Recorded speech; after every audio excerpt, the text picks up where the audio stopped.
What's going on, guys? Ryan here. Happy Saturday. As you can see, I'm by my Pancake tortoises. Done a couple quick videos, but over here we have a 1.2 on this side. This is my original 1.2. Both females are egg layers. And then I recently added this group, a 1.6 of Pancakes. All 6 females are egg layers as well. Both the males are great breeders. I unfortunately cannot keep them together as they will fight to the death.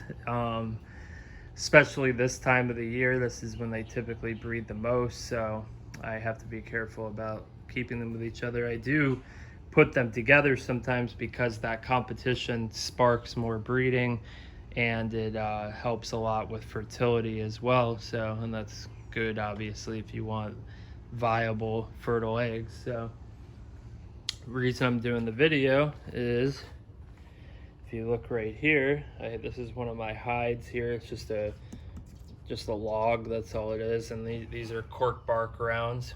Cork bark rounds are a lot more expensive than these wood logs are, but they both make good hides. The Pancakes love to kind of wedge underneath them. That's how they will hide in where they're from originally, which is Kenya and Tanzania. They live in the rocky outcroppings, and they love to wedge in there. And they also tend to dig and lay eggs underneath those hides as well. And as you can see here, this is one of my females here is digging a nest as we speak. Now she's unfortunately hitting the bottom.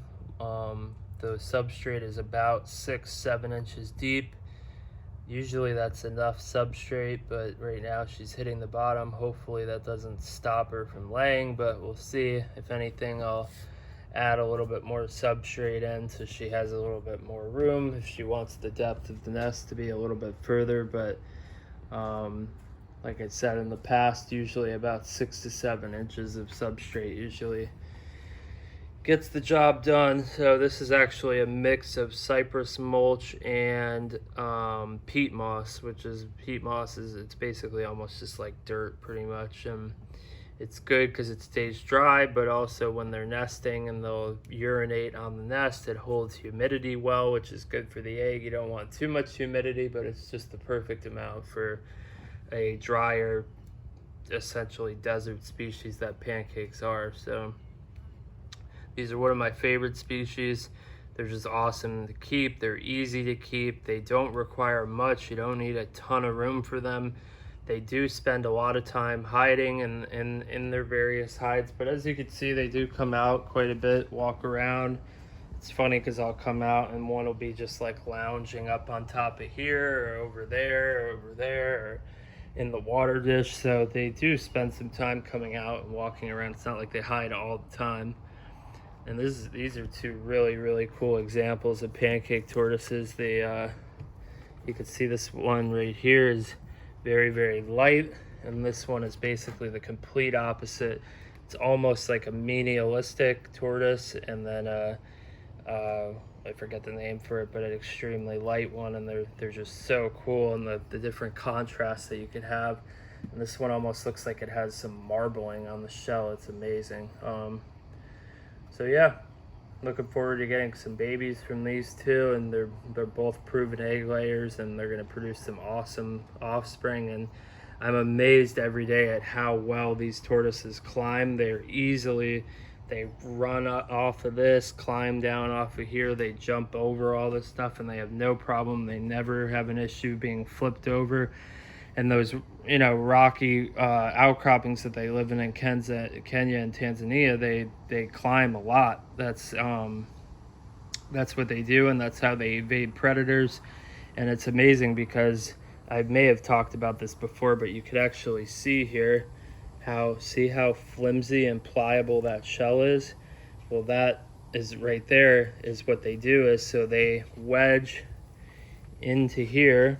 This is just for an example, but in the wild, they would wedge into those rocks, and when some kind of predator would come by to try to grab them out, they actually suck in air and inhale and puff up and expand their shell and then they wedge themselves so they can't be pulled out. So it's pretty cool. In most tortoises, you would want a healthy tortoise to have a very tough shell, and these do by, on the top for sure, but in most cases you don't want your tortoise to have a soft shell underneath. But pancake tortoises are the one exception to the rule where they can have that pliability to the shell, and it's really amazing, and it's a great mechanism for them to be able to hide. And you would think that they would want plenty of room to get away from each other, but usually I flip up this piece of wood and they're all stacked underneath. They're all hiding together.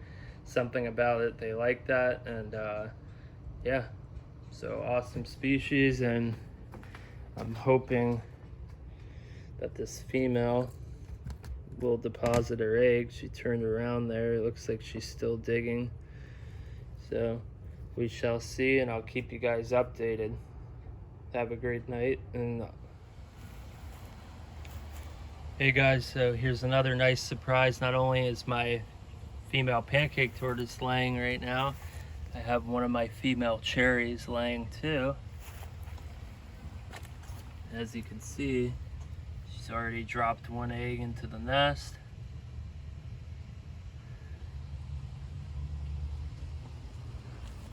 I got this female, I would say about 8 months ago, from a gentleman in Miami who was kind of retiring, semi-retiring some of his tortoise collection, and they drove up here and dropped them off. It was very nice of them, and he gave me the female for a generous price, and he told me that she's laid several times. So as you can see, she's he was definitely right.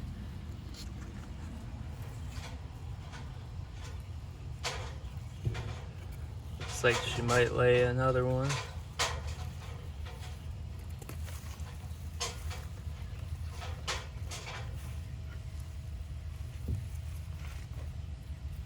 There we go. There's the second egg.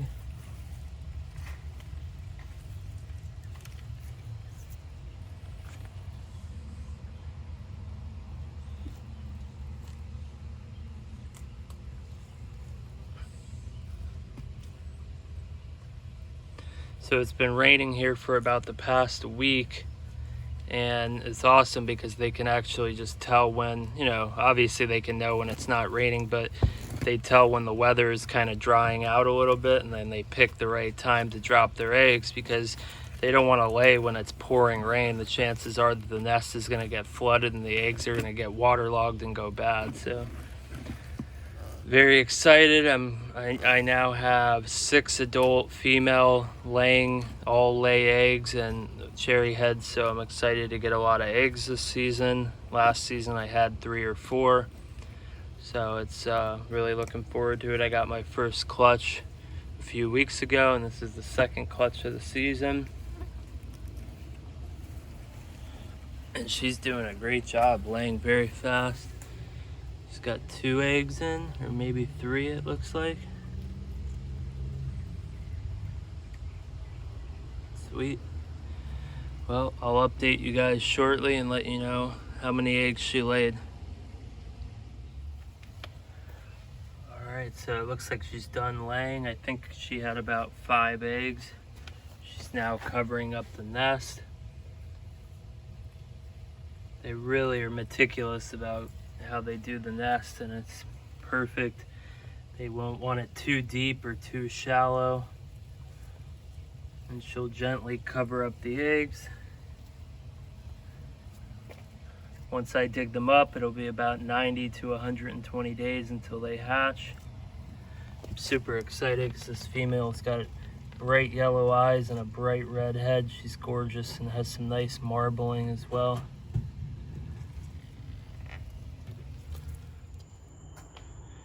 Alright, so I came back over here after I dug up the Cherryhead eggs, check out my female Pancake, and she actually did not lay. She covered the nest back up but didn't lay an egg, and that's alright. Typically they'll sometimes dig 2 or 3 test nests or just nests that aren't suitable to their standard, and they won't lay and they'll just cover it back up, so that's alright. She'll probably try again tomorrow. I'll keep you guys updated on how she does, and if maybe possibly get 2 eggs, but more than likely 1, but I'll let you guys know. All right, so as you can see, we got 4 nice big eggs.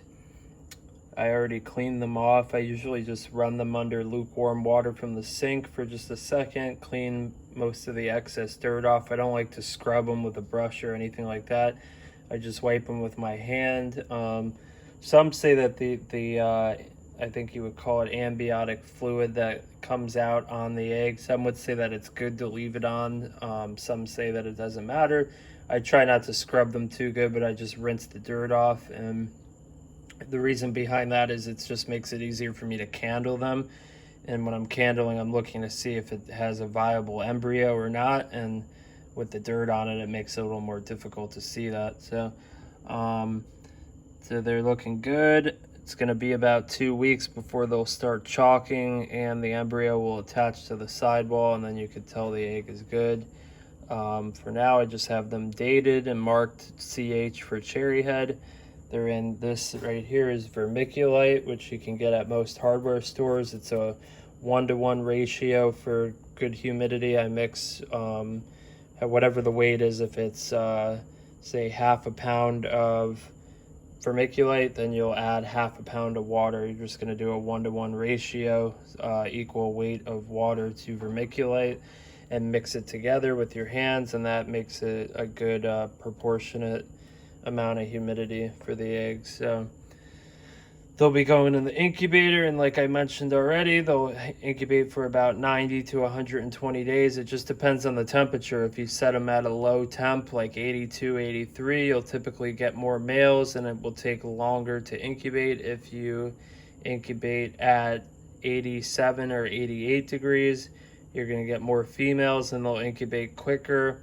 That's about as high as you want to go. When you start getting into 89 degrees or 90 degrees, you're going to get a lot of irregular scutes on the hatchlings. They'll come out with, you know, some of the scutes will be non-symmetrical, and you know, it's not a big deal. It's just cosmetic. No worries at all to that. So I usually run it. I like to do 87 to 88, and I find that that produces a decent amount of females, and you don't get very many irregular scutes. So that's it, and thanks for watching my video. Feel free to visit my website at southernreptiles.net. Check out Facebook, facebook.com/southernreptiles, and instagram.com/thesouthernreptiles. And please don't forget, if you're watching my video, please hit the subscribe button. Thank you, and have a good night.